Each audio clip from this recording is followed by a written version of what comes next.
Somos José Agullo y Esther Redondo, de la Universidad de Madrid, del Departamento de Estructuras de Arquitectura, y os vamos a contar el ensayo que hacemos para entender el equilibrio de sólidos rígidos, ¿vale? Os voy a contar primero los elementos que necesitamos y después os vamos a contar el ensayo. En principio vamos a necesitar una superficie, voy a recomendar una superficie donde vamos a colocar nuestro objeto para que no se nos vuelque en el plano perpendicular en que estamos trabajando y simplemente vuelque y deslice en el plano marcado por esta superficie, ¿vale? Es bueno también que tengamos diferentes superficies de apoyo. Aquí veis que esto es modular, lo podemos sacar y tenemos para una superficie lisa con un coeficiente de rozamiento muy bajo y lo tenemos con una superficie rugosa con un coeficiente de rozamiento bastante alto, ¿vale? Y también tenemos otros suelos que también son modulares que se pueden colocar y que nos permiten entender, no tanto evaluar numéricamente, pero nos permiten entender el problema del hundimiento, mientras que esto solo nos daría a entender el problema del vuelco y el deslizamiento, ¿vale? Pero bueno, son simplemente pruebas donde podemos ver la elasticidad de un supuesto suelo, ¿vale? Si nos pasamos un poco más acá, vamos a necesitar después unas piezas, ¿vale?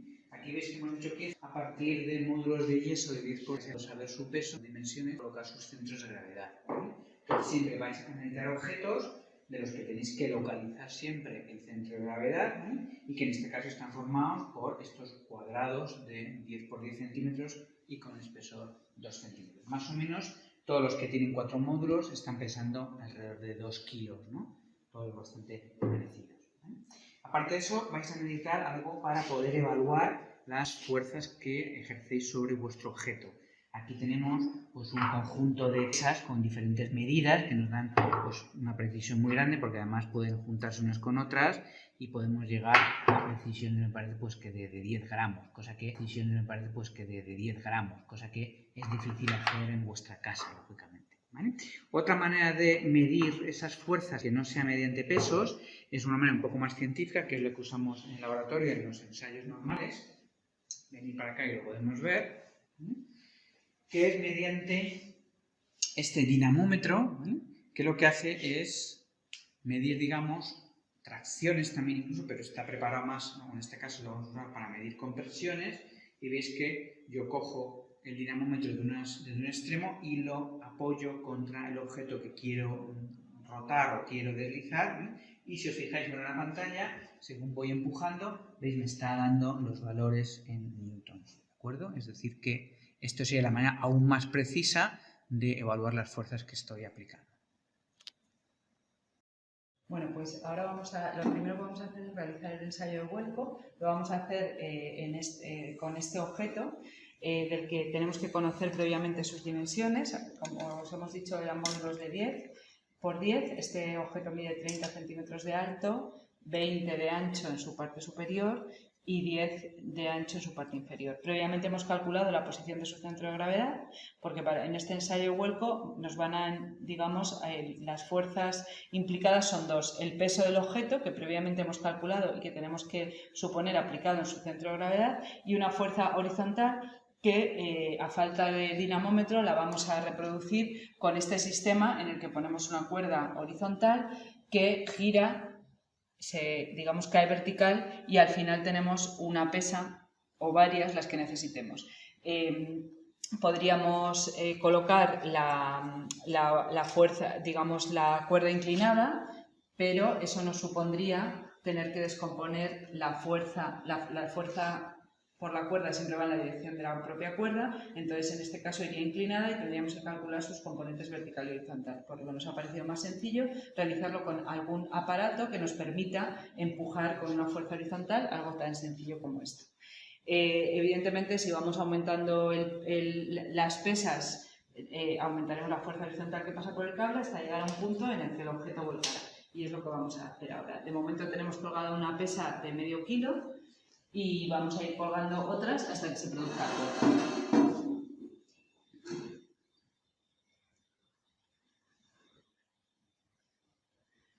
Colgamos una pesa un poquito más pequeña,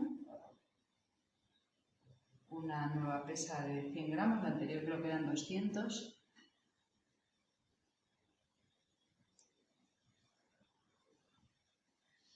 Y el objeto pues sigue manteniéndose en equilibrio.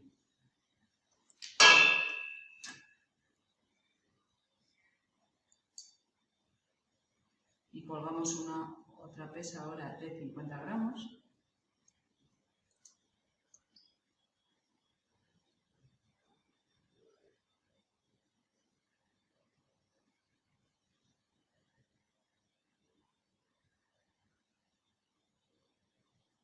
Y esta última pesa es la que nos desencadena el vuelco del objeto. El punto de vuelco, que previamente podríais haber pensado cuál era, en este caso es la esquina inferior derecha del objeto.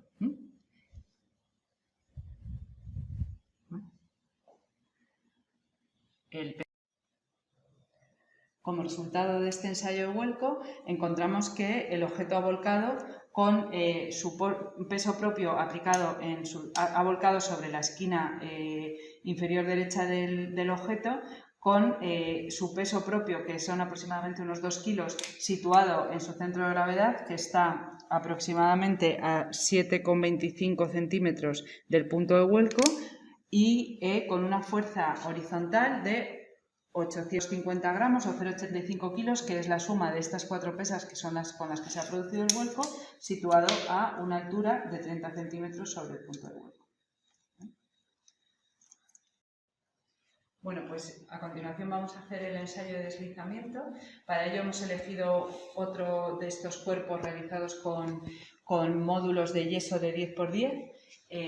Este objeto tiene 20 centímetros de altura y 30 centímetros de base. La posición de su centro de gravedad es un objeto simétrico, está aproximadamente en la mitad, es decir, estaría a 15 centímetros de cada uno de los laterales, y su altura es aproximadamente unos 8 centímetros.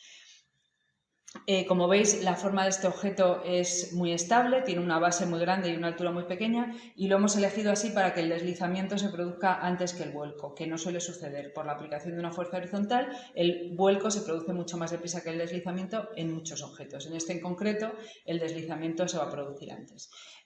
También para que se produzca deslizamiento con una fuerza horizontal no muy elevada, hemos elegido una superficie de metacrilato, que es una superficie que tiene un coeficiente de rozamiento muy bajito. Y, como siempre, las fuerzas implicadas en el ensayo serán el peso del objeto aplicado en su centro de gravedad y la fuerza horizontal que somos capaces de suministrar sumando pesas. Actualmente tengo colgada una pesa de 1 kilo y vamos a ir colgando otras más hasta conseguir el deslizamiento del objeto. Colgamos una pesa de 200 gramos, otra pesa de otros 200 gramos y una pesa de 100 gramos. Y en este momento se produce el deslizamiento del objeto. Se ha producido con una fuerza total de 1.450 gramos o 1,45 kilos. Las fuerzas implicadas en este ensayo de deslizamiento son el peso propio del objeto, como digo, está aplicado en su centro de gravedad, la fuerza horizontal obtenida, que sumando las pesas es 1,500 gramos o 1,5 kilos, el peso del objeto eran 2 kilogramos, y para la posición del deslizamiento la genera el suelo, con el coeficiente de rozamiento que se genera entre el suelo y el objeto, que se puede obtener como el peso del objeto por el coeficiente de rozamiento entre suelo y objeto.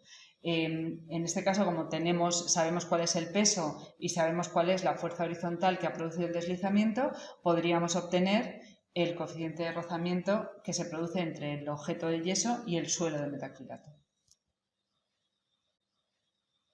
Bueno, pues vamos a hacer ahora lo que sería un ensayo de hundimiento, que ese es bastante más difícil de hacer en casa, y además es un ensayo que es, digamos, cualitativo, pero no es cuantitativo. Podemos entender cómo se comporta el terreno y entender un poco dónde se produce la extensión sobre el terreno, pero no vamos a poder evaluar su valor, ¿vale? Eso ya sería bastante más complejo. Pero bueno, veis aquí un objeto con su centro de gravedad y la fuerza debida a su peso aplicada, como siempre, en su centro de gravedad, y veis que como el centro de gravedad está justo en el centro de la base de apoyo, las presiones sobre el suelo son homogéneas y habéis visto que ha sufrido, por lo tanto, una deformación homogénea, ¿no? Habéis visto un poco, fijaros, cómo ha descendido el terreno, cómo se ha hundido ligeramente, pero lo ha hecho de manera constante porque como la carga está aplicada en el centro, las presiones sobre el terreno son homogéneas en toda la superficie, ¿vale? Si yo incremento la carga vertical manteniendo siempre la fuerza en la misma posición, en la vertical del centro de gravedad, fijaros que las presiones sobre el suelo siguen siendo homogéneas, lo que pasa es que las presiones son cada vez mayores y el suelo, que es como un muelle, pues se va deformando cada vez más, ¿no? Aquí veis cómo se van concentrando los diferentes estratos y ese muelle se va haciendo cada vez más rígido, ¿vale? Si ahora volvemos a su posición original, ¿ves?